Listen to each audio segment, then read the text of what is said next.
melaksanakan sunnah puasa sunnah Arafah, sunnah Arafah tersebut besoknya Idul Adha. Kapan Idul Adha? Yaitu tanggal 10 Dzulhijjah, yang biasanya kita melaksanakan di setiap masjid sholat berjamaah, sholat Idul Adha. Kemudian amalan yang disunahkan bagi kita ketika saat Idul Adha yaitu takbir, mengucapkan takbiran. Allahu Akbar, Allahu Akbar, Allahu Akbar. Ini saya mencontohkan karena buat nanti sebetulnya tidak boleh dibaca di luar di luar hari raya. Nah, kalau dicontohkan nggak apa-apa. Allahu Akbar, Allahu Akbar, Allahu Akbar. La ilaha illallah, Allahu Akbar, Allahu Akbar, walillahil hamd. Nah, itu dibaca dari hari Arafah yang tanggal 9 tersebut sore.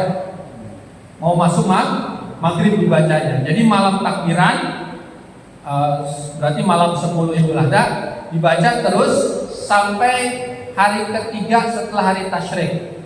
Jadi mulainya tanggal 9 sore ya. Tanggal 9 sore masuk tanggal 10 Dzulhijjah yang kita kenal dengan malam takbiran.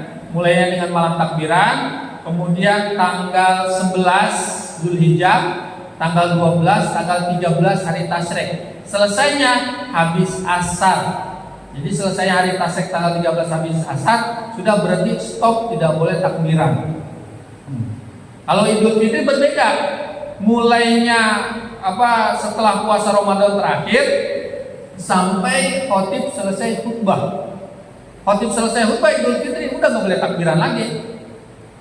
Jadi cuma 1 hari kalau takbiran Idul Fitri. Jadi habis kadang saking jamaahnya masjidnya semangat, udah lebaran masih takbiran di masjid maghrib. Padahal waktunya Idul Fitri sudah habis. Jadi kalau Idul Fitri udah selesai habis imam khutbah, udah tidak boleh takbiran. Nah, kalau Idul Adha selesai khutbah, selesai sholat Idul Adha sampai 3 hari berikutnya masih disunahkan takbiran. Tadi Allahu Akbar, Allahu Akbar, Allahu Akbar, la ilaha illallah, Allahu Akbar, Allahu Akbar, walillahil hamd. Nah, amalan ya apa ya? Amalan yang dilaksanakan ketika hari raya Idul Adha. Ini saya bacakan ya hadisnya dalam kitab yang lain. Kalau tadi yang saya bacakan dalam kitab Riyadhus Shalihin.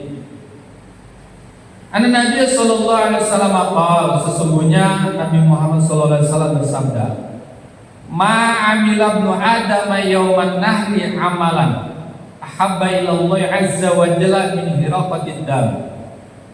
Wa annahu la yati yaumal qiyamah bi quruniha wa azlafiha wa ash'ariha wa inna dama la yaqau min Allah azza wa jalla bi makanin qabla an yaqa 'ala al-ard fabibu biha nafsan." Amalan anak cucu Nabi Adam, amalan manusia yauman nahri, pada hari nahar, yaitu hari kurban, hari raya Idul Adha. Amalan ahabba ilallahi azza wa jal, yang paling dicintai oleh Allah, yaitu adalah amalannya min hiraqatid dam, mengalirkan darah, yaitu menyembelih hewan kurban. Jadi mulainya nanti nyembelih hewan kurban itu pada saat hari raya setelah sholat atau setelah matahari terbit. Jadi setelah sholat Idul Adha. Boleh nggak motong kurban subuh-subuh? Jawabannya nggak boleh, karena belum masuk waktu. Jadi motong kurban itu kadang kan bapak-bapak saya pernah ngalami masalahnya. Ini jaga banyak waktu motong. Dia ngasih masukan ke Pak Ustadz, saya kan banyak motong nih di sini. Gimana sebelum subuh dah kita potong kurban? Tuh kagak boleh, karena belum masuk waktu motong hewan kurban. Itu pernah kejadian.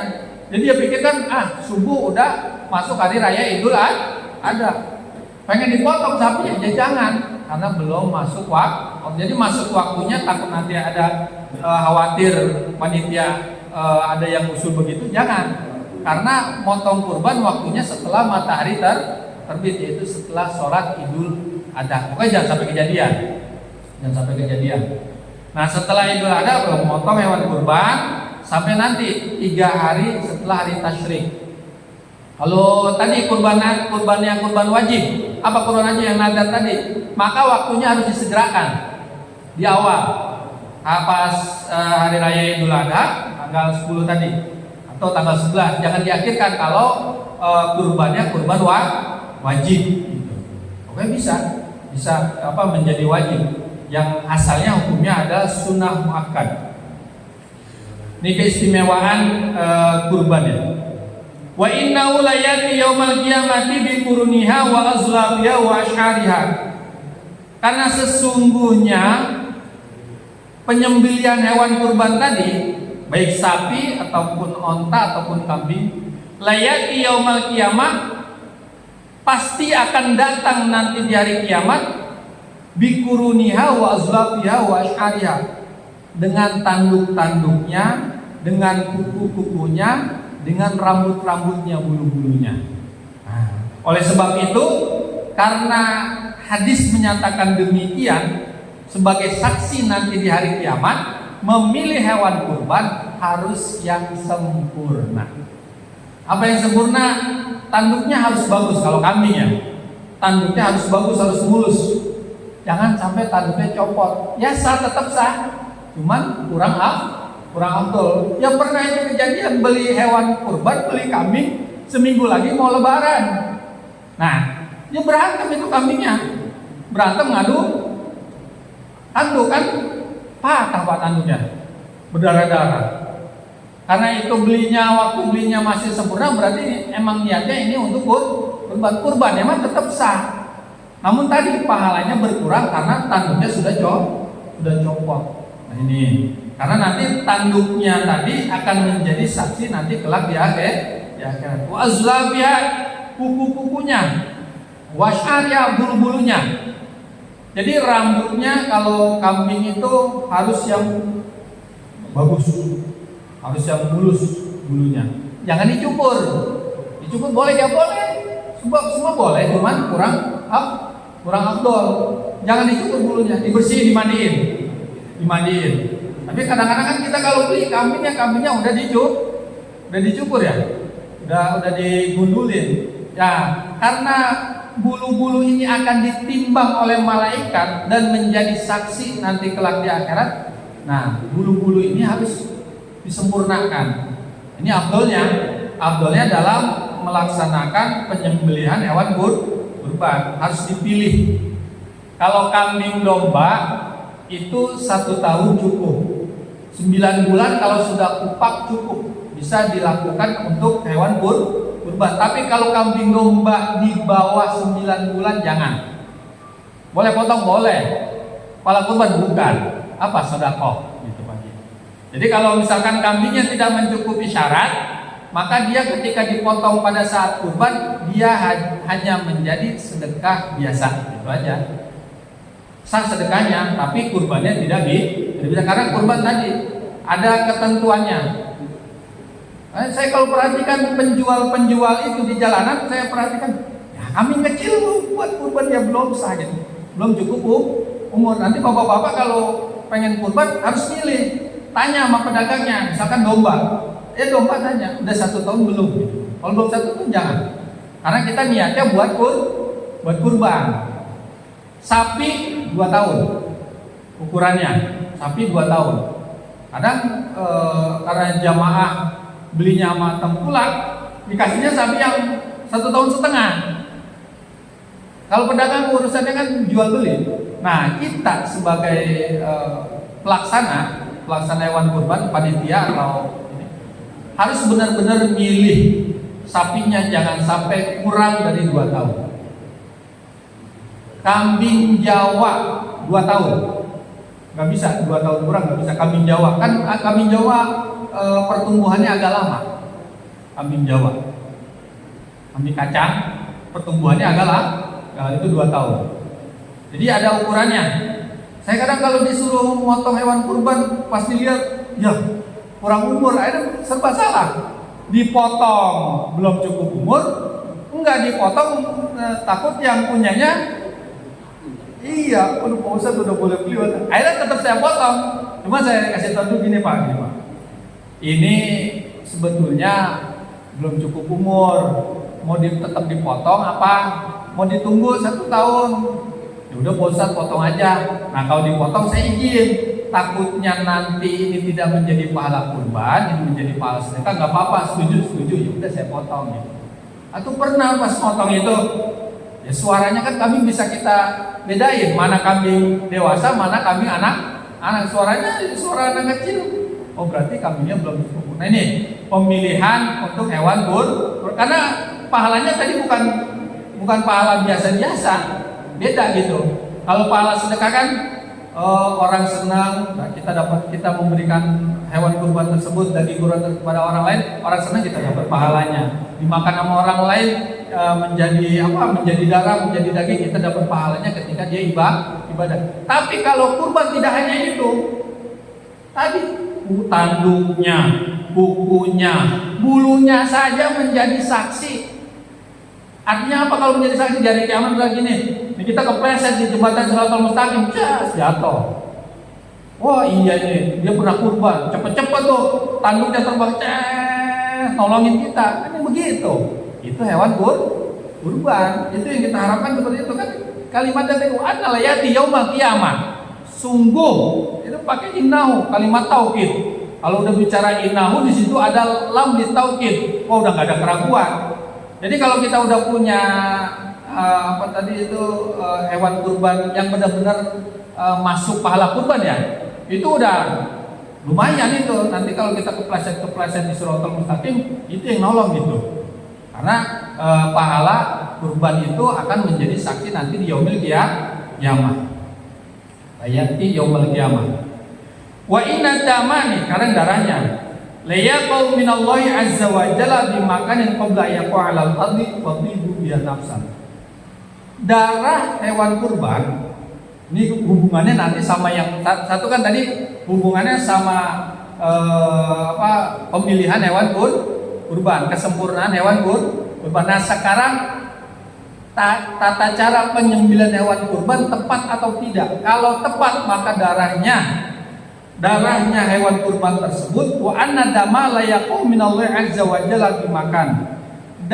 Tetes darah yang pertama yang dipotong tadi, hewan yang disembelih tadi itu tidak menempel ke bumi, Pak.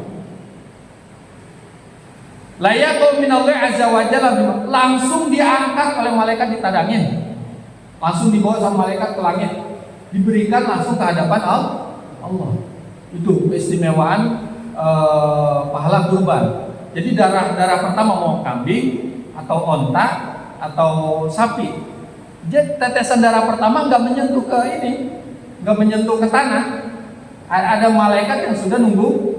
Kalau memang ini benar-benar pahalanya pahala kurban, otomatis yang nyembelinya harus benar-benar bisa meniatkan penyembelihan hewan kurban tersebut benar-benar untuk kurban. Karena berbeda antara nyembeli hewan kurban sama nyembeli hewan biasa. Kalau nyembeli hewan biasa cukup bismillahirrahmanirrahim, potong, darah selesai. Sembelih ya. Tapi kalau penyembelihan hewan kurban harus yang menyembelihnya atau tokoh agamanya harus benar-benar meniatkan bahwa ini disaksikan oleh malaikat, oleh manusia untuk dilaksanakan penyembelihan hewan kurban untuk si fulan bin fulan, si fulan bin fulan, si fulan bin fulan, si fulan bin fulan. Nah, kalau namanya 7 sapi, ya 7 orang disebut, si fulan bin fulan, fulan bin fulan, fulan bin fulan, nama-namanya disebut 7. Kalau kambing kan 1 orang. Kambing ini akan disembelih untuk dijadikan hewan kurban atas nama fulan bin fulan, sunnah karena Allah, sembelih. Jadi sudah ada namanya masing-masing karena disaksikan sama para malaikat ketika sunnahnya Pak ya, ketika nyembelih Allahu Akbar, Allahu Akbar, Allahu Akbar. Terus dijawab, La ilaha illallah, Allahu Akbar, Allahu Akbar, walillahil hamd. Jadi ketika penyembelihan hewan kurban disunahkan semuanya takbir. Salah satu untuk menenang juga itu kalau hewan sapi itu. Karena kan gini, sapinya tidak tenang. Nah ini permasalahannya sebetulnya bukan sapinya, jamaahnya. Menandakan jamaahnya panik. Jadi sapinya ikut tidak tenang. Nah cara menenangkan sapi tersebut ya jamaahnya tenang dulu, tenang, pelan-pelan. Jadi menyembelihnya dengan rasa kasih sayang tuh. Salah satu trik untuk menyembelih hewan kurban. Penyembelihannya harus dengan rasa kasih sayang. Saya kalau melihat teknik pemotongan bukan tidak setuju, karena ada adab-adab tata cara penyembelihan hewan, apalagi untuk penyembelihan hewan kurban. Jadi benar-benar dipersiapkan pisaunya atau goloknya yang tajam, agak panjang karena lehernya kan lumayan panjang. Nah itu ketika disembelih harus didorong sampai sempurna. Nah baru dilepas itu alat potongnya. Nah itu baru yang dimaksudkan dalam hadis ini, ketika penyembelihannya sempurna dan hewannya sempurna dalam pemilihannya, maka darahnya tersebut tidak akan jatuh ke bumi, melainkan langsung dibawa malaikat ke hadapan Allah untuk menjadi saksi nanti kelak yaumil kiamah. Jadi kebanyakan kita melaksanakan ibadah kurban ini pahalanya belum dijelaskan. Nah sekarang sudah dijelaskan, kita termotivasi dan bagaimana caranya menyempurnakan kurban kita biar lebih afdol. Bukan berarti tidak sah gitu ya. Selama ini bukan berarti tidak, biar lebih afdol, biar pahala kurbannya sempurna. Oleh sebab itu dalam penyembelihannya, dalam pemilihan hewannya, dan pembagiannya harus tepat. Sepertiga untuk fakir miskin tidak boleh hilang. Di sini ada berapa fakir miskin? Itu dulu yang diutamakan. Sepertiga. Jadi kepada panitia saya beri arahan, sepertiga harus sampai kepada fakir miskin. Ini pembagian hewan kurban. Sepertiga boleh dibagikan kepada si pemilik kurban. Misalkan berapa orang nih? 7 orang tadi kurban. Nah mereka boleh menerima kurban tersebut, tapi jangan lebih dari sepertiga dari hewan tersebut. Sepertiga buat yang menjadi panitia atau pengurus hewan kurban. Nah kalau sudah dibagi demikian, maka kurbannya sah. Tapi kalau sepertiga yang tadi tidak nyampe kepada fakir miskin, ya kan kurban haknya fakir miskin, gitu. Jadi harus sampai kepada fakir miskin. Jadi nanti kita usahakan biar lebih afdol, biar lebih sempurna pahala kurbannya sesuai dengan hadis Rasulullah yang tadi. Kita sempurnakan pemilihan hewannya, kita sempurnakan penyembelihannya. Kalau sapi matinya lama, jadi jangan dulu dipotong itu kepalanya. Saya suka protes itu. Saya udah dipotong. Ini mas, udah apa kan najaknya lama kan? Sapi bisa 15 menit pak. Ya kalau kambing 5 menit udah tewas ya. Tapi kalau sapi masih lama, masih gerak-gerak. Jangan dulu diputusin kepalanya, sempurnain dulu. Ini benar-benar teliti pokoknya kalau memang mau benar-benar tadi bulunya jadi saksi, dagingnya jadi saksi, kulitnya jadi, kukunya jadi saksi, benar-benar harus sempurna. Baru nanti pahalanya sempurna. Jadi nanti gini, Bapak jangan kemana ya pahala kurban saya? Oh nggak ketemu. Nah, jangan-jangan jadi sedekah gitu. Kenapa? Apa salah tata cara penyembelihannya? Apa salah dalam tata cara pemilihan hewan kurbannya? Apa salah dalam tata cara pembagiannya? Nah itu harus kita perbaiki, kita tata kembali. Tujuannya biar kurban kita diterima oleh Allah Subhanahu Wa Taala. Mudah-mudahan kita bisa berkurban di tahun ini atau di tahun-tahun berikutnya, boleh nggak kurbannya misalkan patungan? Boleh. Ya baca dulu di sekolah kurban patungan 1000 siswa. Boleh ya boleh. Di pabrik patungan kurban boleh ya boleh. Boleh. Namun masalah pahala tadi, masalah pahala, kalau mau kurban yang sempurna, satu kambing untuk satu orang, satu sapi maksimal batasnya 7 orang, gitu. Atau satu onta maksimal batasnya 7 orang untuk kesempurnaan tadi, pahala yang tadi. Kalau kurbannya misalkan Abdul mana? Satu kambing sama satu sapi untuk 7 orang. Abdul satu kambing untuk 1 orang. Lebih Abdul lagi satu sapi 1 orang. Nah itu lebih Abdul. Kita belum ada ya, belum ada satu sapi satu orang. Nah, tapi boleh satu sapi 7 orang. Mudah-mudahan bertambah rezeki kita, bertambah ilmu kita, bermanfaat, yang membawa keselamatan di dunia sampai akhirat. Hadanallahu ajma'in bila taufiq wal hidayah wal 'afwu minkum. Wassalamualaikum warahmatullahi wabarakatuh.